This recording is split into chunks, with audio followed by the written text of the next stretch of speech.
In an older video, I went over why I think that financial intelligence is probably the most valuable asset we have at our disposal. With it, we can formulate strategies to help us save more money, make more money, get more out of the money we already have, or some combination of the three. Therefore, finding ways to increase our financial intelligence is incredibly important to getting a better financial future. One of my favorite ways to do that, as longtime viewers of the channel will know, is to read books, or listen to audiobooks, whichever you prefer.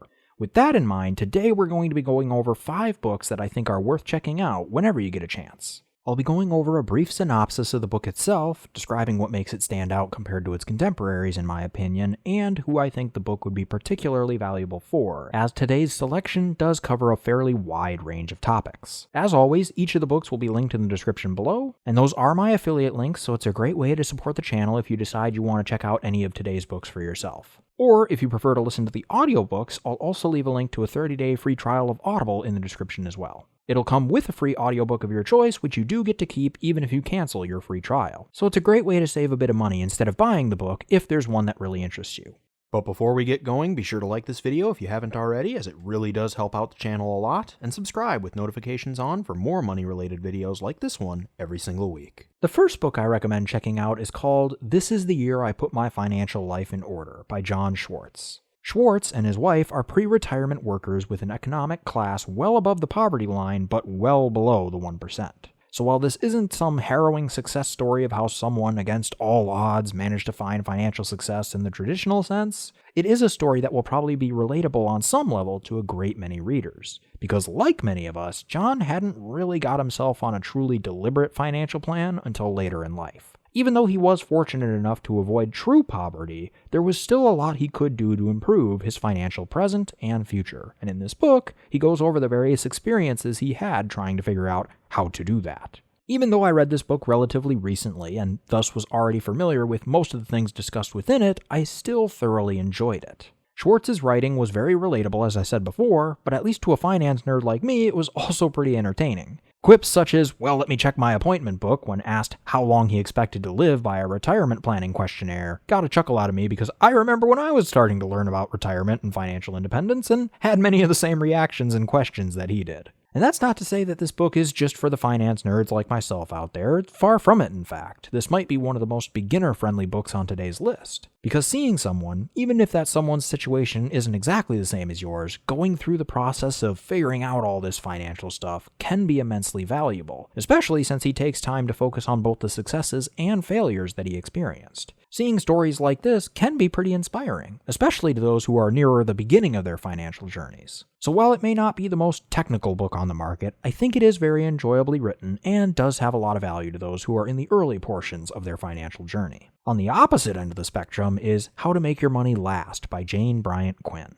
This book is packed full of interesting information regarding a bunch of topics, most of them retirement related. However, it is a lot heavier of a read than Schwartz's book. On the plus side, it does go more in-depth with a lot of specific retirement planning strategies, and it is a lot more of a focused book in that sense, which is incredibly valuable to those who are looking for advice on that specific topic. But if you aren't looking for retirement planning strategies, it's probably not going to hold much value for you. Some of the topics covered in the book include how Quinn would get the most out of things like Social Security or pensions, if you have any, your savings and retirement accounts, of course, insurance, annuities, your home's equity, which admittedly I'm not sure I personally agree with using the strategy Quinn describes in the book, but they are discussed. And ultimately, it is still up to each of us to decide which strategies are going to give us the best chance for success, however we define that for ourselves. So I appreciate that she does touch on so many options, even if there are some that I'd rather not utilize for myself. The third book that I recommend checking out is Meet the FRUGALWOODS by Elizabeth Willard Thames.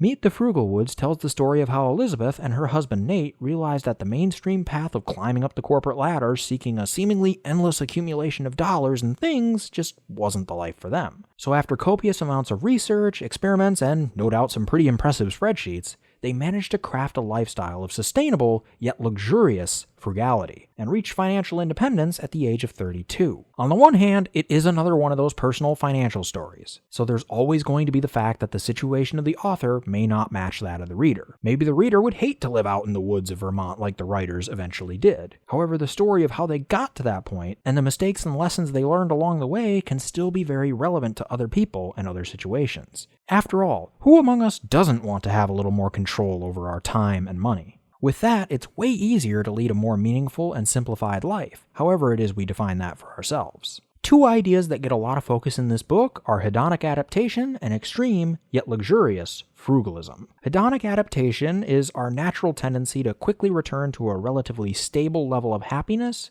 despite major recent positive or negative events in our life. And extreme, yet luxurious frugalism is exactly what you'd expect, with the book going over many of the tricks the writers used to live very well on less. Everything from furnishing your new living space, which they did a few times, to the often overblown cost of raising kids is touched on. As a result, I feel this book would serve as a solid jumping off point for those optimizers who are a little bit more budget-focused than entrepreneurially driven. The examples, while perhaps not 100% relevant to everyone's situation, may still be enough to get our mental wheels turning about how we can further optimize our own spending and take another step closer to achieving financial independence. The fourth book I recommend checking out is Quit Like a Millionaire by Christy Shen. This was one that I hadn't actually read until it was recommended to me by one of you in the comments section, and I'm so glad that you brought it to my attention because it's quickly jumped up my list of top recommendations. Quit Like a Millionaire is another one of those autobiographical books following Christy and her husband's journey to financial independence,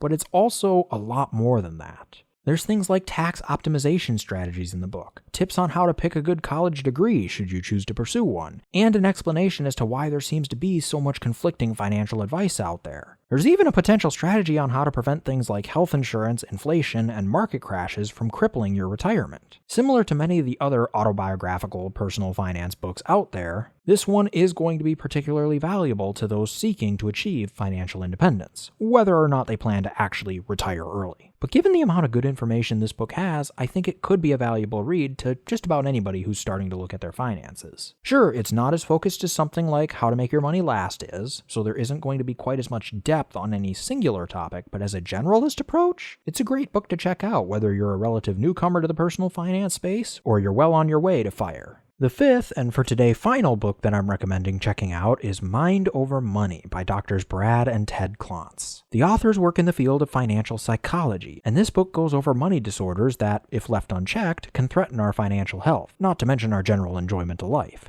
even if we understand quite a bit about how finances and investing work. Because these disorders, and many of our financial mistakes, often don't stem from a lack of knowledge or a failure of will when it comes to money as often as we think it does. According to the authors, they're far more often the result of our subconscious beliefs and thought patterns that are developed in our childhoods. These patterns are so deeply ingrained in us by the time we reach adulthood that they can shape the way we deal with money for the rest of our lives. And the effects of these behaviors can sometimes be even greater than we realize at a conscious level. As you'd imagine, this book is split into 3 sections, which goes over what the 12 money disorders are, how we develop them, and what actions we can take to manage or even fix them. And for anybody interested in behavioral finance and the psychology behind our decisions, this will be a very interesting read. However, if you're more interested in the specific tips and tricks when it comes to increasing your return on investment or squeezing more money out of your budget, this is not the book for you. Certainly, if you experience any of these money disorders, you could achieve both of those things by addressing them, but the book focuses more on the disorders themselves, as opposed to the financial strategies that we would employ after having dealt with them. So those are 5 books that I recommend checking out whenever you get the chance. Did any of them sound interesting to you? If not, feel free to check out my full book recommendations list at the link in the description. But that'll do it for me today. Once again, if you enjoyed this video, be sure to smash that like button if you haven't already, subscribe, and hit that bell next to my name so you'll be notified of all my future uploads. I generally upload every single Monday, and if you have a friend that would be interested in this kind of content, be sure to share it with them. Let's really get this information out there and start our own financial revolution.